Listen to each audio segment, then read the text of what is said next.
Hello again everybody, subscribe every day here again, and for once I'm not doing a cover. Now this video I plan to do something different. Apologies in advance for shizzy quality. A little side note, it was my birthday like a month ago, and so my parents were sweet enough to get me a GoPro, so I could make vlogs with. I ended up not trying to set it up for a little while.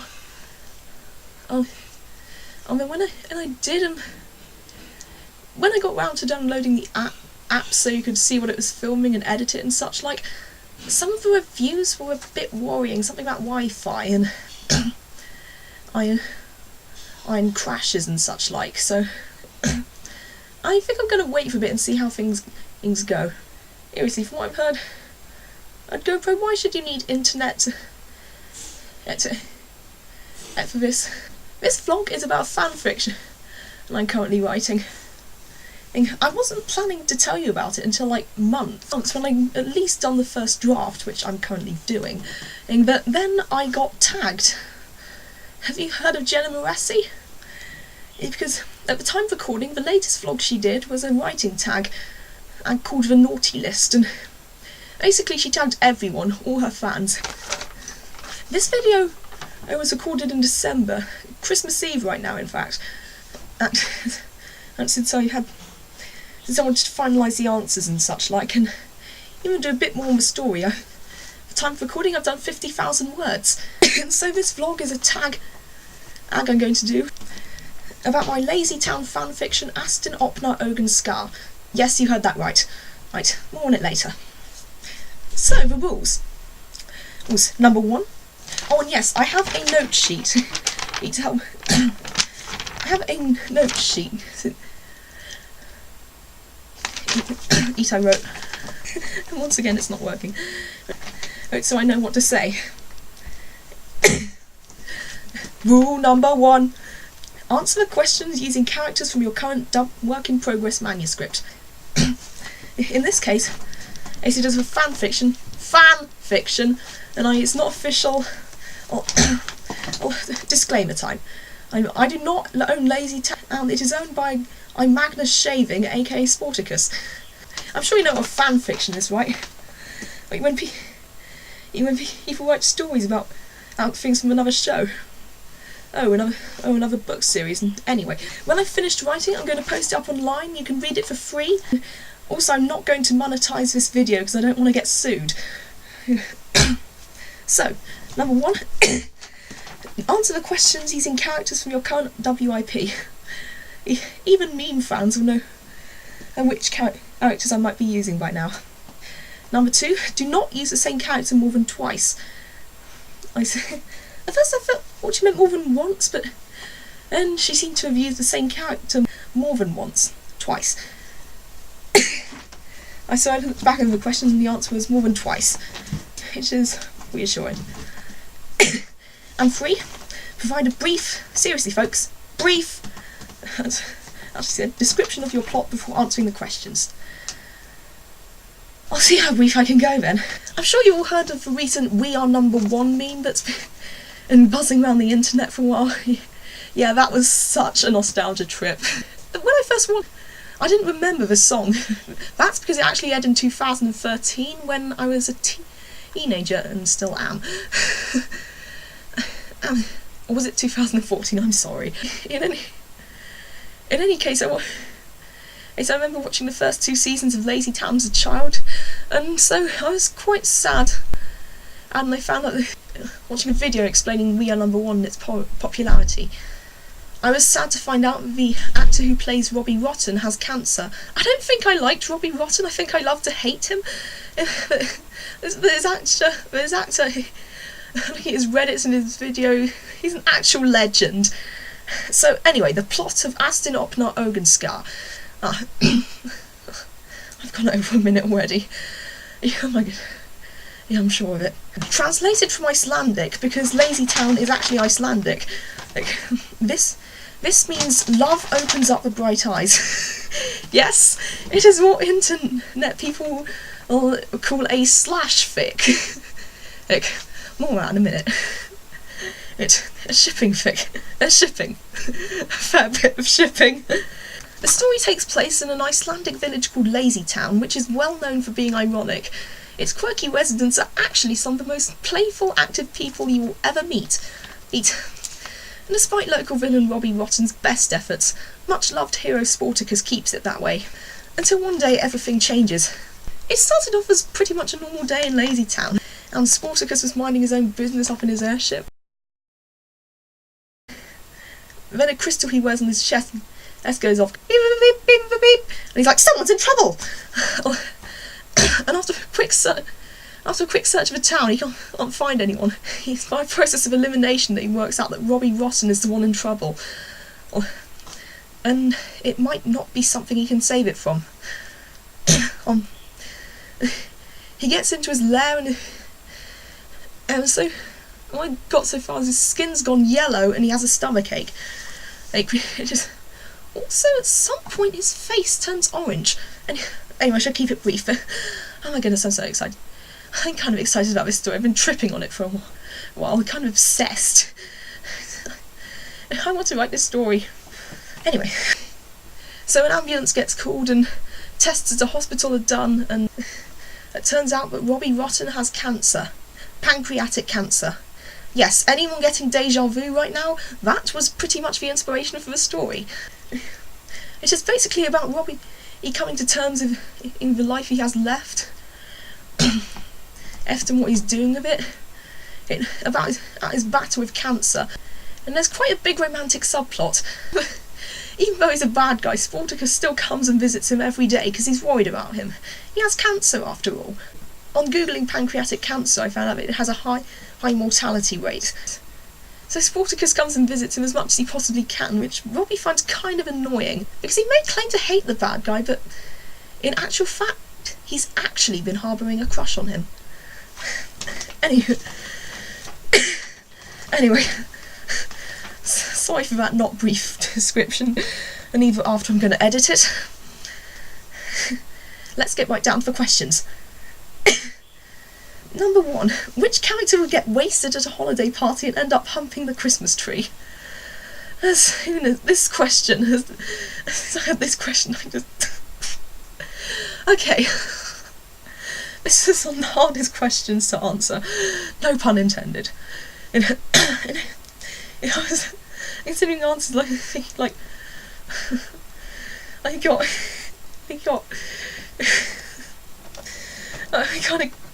I was thinking like the kids wouldn't know how, and enough said. And anyway, I was thinking perhaps the mayor that also got me kind of grossed out. And anyway,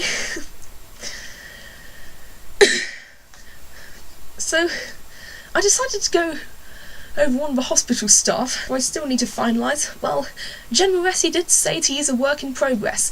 Her name is Kathy, and she's quite big on flowers. Old enough to drink, big on flowers and plants and such like, and so might get a bit crazy while drunk, crazy enough to perhaps hump a Christmas tree. Regarding earlier, I had this idea earlier that if someone stuck a big blue wig on the Christmas tree, the mayor might think it was Miss Busybody and just no, let's not. So, Kathy. Number 2. Which character deserves to get the crap beaten out of them by the Krampus? At first I thought a character named Rudyard. I won't tell you what he does. And then I decided that honour should probably go to a character I'm codenaming 9 until I can think of another name. And no, Lazytown fans, he's not number 9. So I'm going to pick this character called 9, 3 friends of his, because of something they do. Number 3, which character is the Grinch this year? Some of you who watch this might know that the actor who played Robbie Rotten and Stephen Carr was also the Grinch in the production of it, so Robbie was quite a contender, but let's go with Robbie.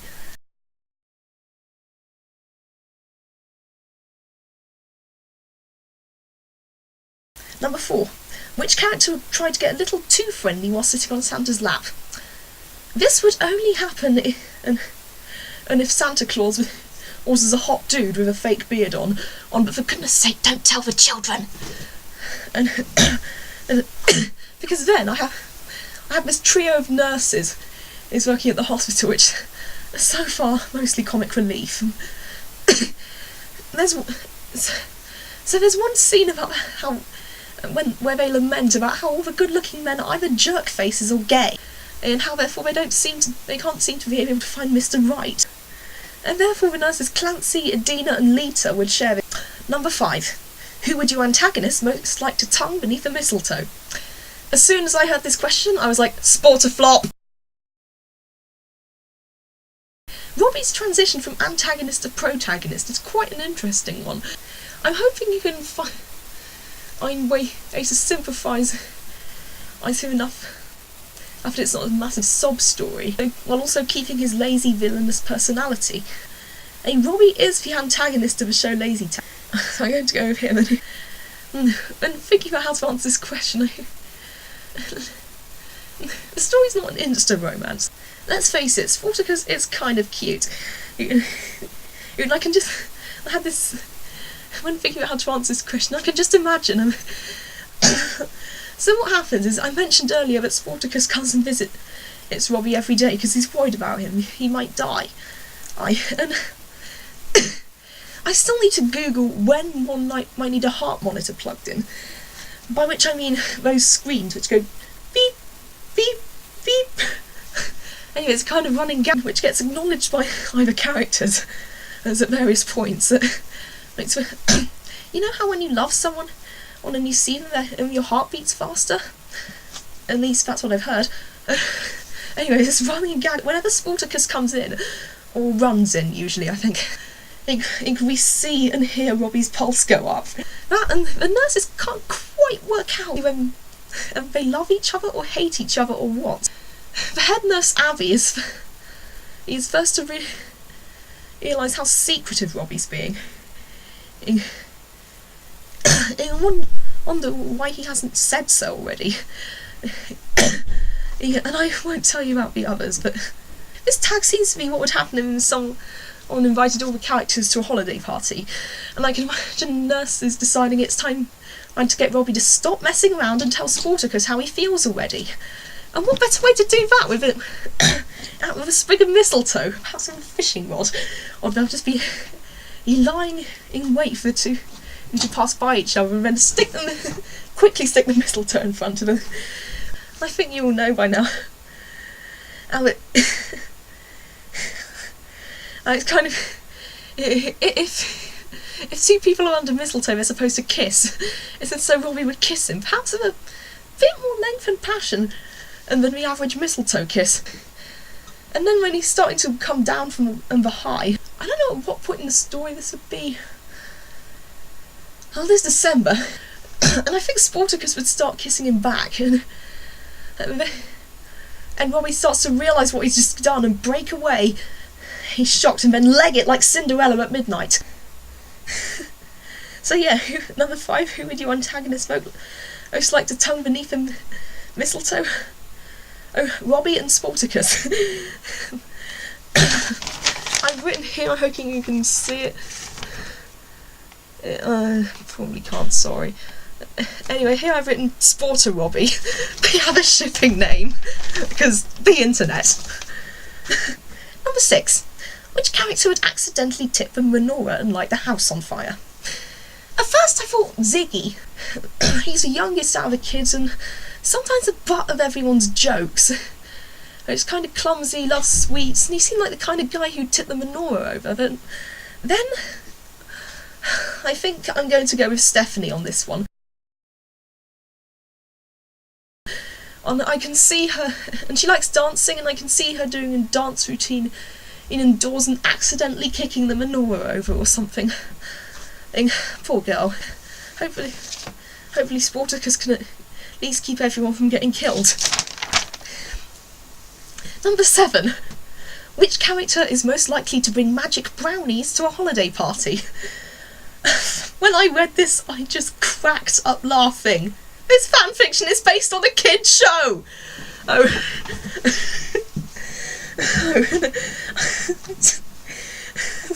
What did I just... Oh my goodness. I just want...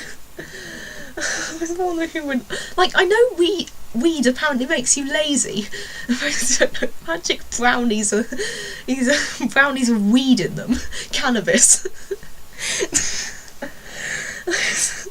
I know weed makes you lazy, but I don't think even Robbie would go that far. There's a... I didn't just... I'm going to go with Lita, a nurse. She's old enough. She's old enough to know what weed does.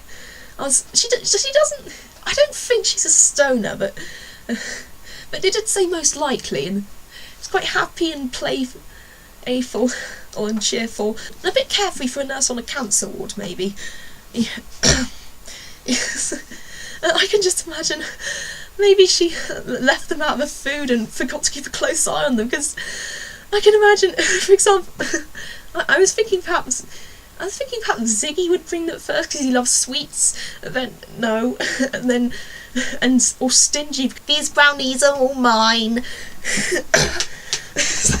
I can just imagine and someone leaving the weed brownies out on the table or something. Sportacus wouldn't have one, not because they've got weed in it, because they got sugar in it. He probably doesn't know about the weed. No, probably no one knows about the weed. Even anyway, the kids would all have one because, well, they're brownies. They don't know what's in them apart from, well, sugar and tasty chocolate stuff.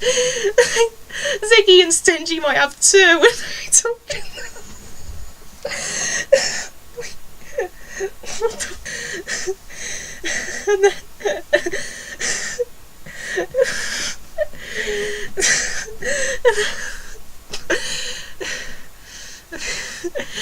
And then Sportacus and also Robbie would have one because, well, they're brownies. And then Sportacus, he'd wonder why the kids were all high, along with some of the other adults, apart from Robbie, who's also high. And Lita's going to get pretty darn wrecked.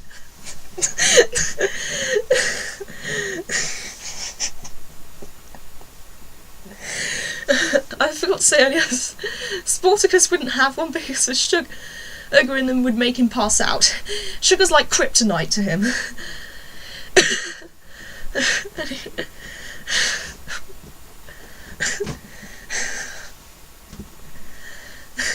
Number 8. Which character is most likely to ring in the new year naked? And why the hell are they naked in the first place?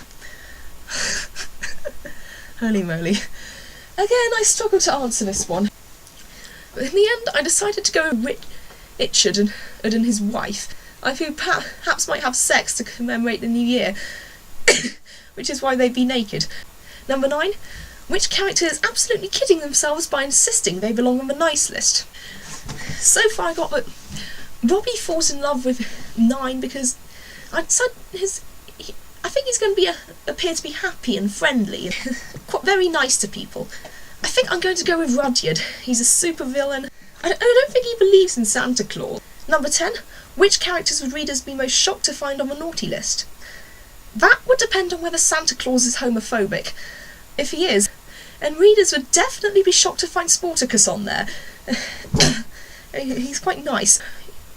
So, if not, well, it was a scene I really enjoyed writing. I won't tell you what happens, because it's quite a pivotal point in the story. Well, I won't tell you entirely what happens, but basically the kids, Stephanie, Pixel, Ziggy, Stingy and Trixie, and end up completely messing something up. And everything seems to go downhill for quite a while. So, hoping this video is not too long, but that was Gemma Wessie's The Naughty List tag. I can't wait to finish writing Ástin, Opnar, Augun, Skær and share it with you all. It's a nice throwback, and